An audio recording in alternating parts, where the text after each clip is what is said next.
question is to the Deputy Prime Minister. How is the Albanese Labor government ensuring defence spending will be invested in the critical capabilities the ADF needs? And how does this compare to what was inherited?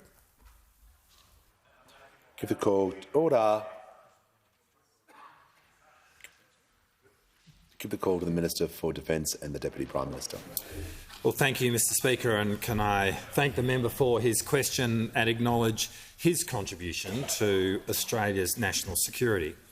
During the course of the last 12 months, the Albanese government has been making generational decisions in defence, establishing the pathway by which Australia will acquire a nuclear-powered submarine capability and retasking the Australian Defence Force for the first time in 35 years. And underpinning this have been difficult but real funding decisions, which have seen $7.8 billion of spending be reprioritised over the course of the next 4 years, and a growth in the defence budget of 0.2% of GDP above what we inherited from those opposite over the course of the next decade.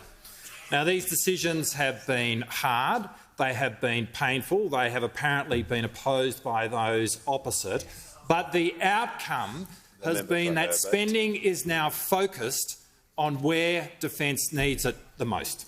And this is a process which is wholly unfamiliar to those opposite, because when those opposite were in government and faced with a problem in defence, their solution was to make an announcement without any money behind it. $42 billion of unfunded defence announcements, which put an intense pressure on the Department of Defence, who were effectively asked to engage in planning around eventualities for which there were no dollars.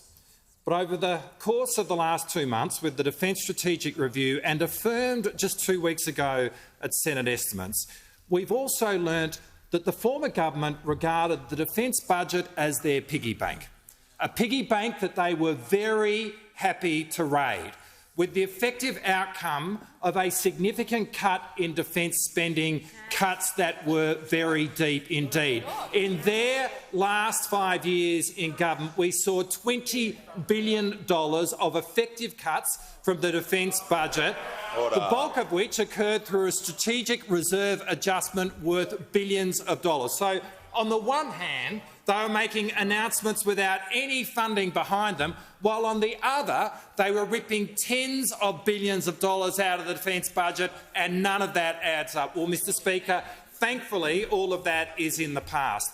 None of this can be undone overnight, but during the course of the last year, we have started to get the defence budget back into order. We have sharpened defence spending. We have reprioritised it so that we will see a much greater quality of outcome in the defence spend, and we will grow the defence budget over the course of the next decade. And this is hard, but the moment requires nothing less, because the Albanese government is committed to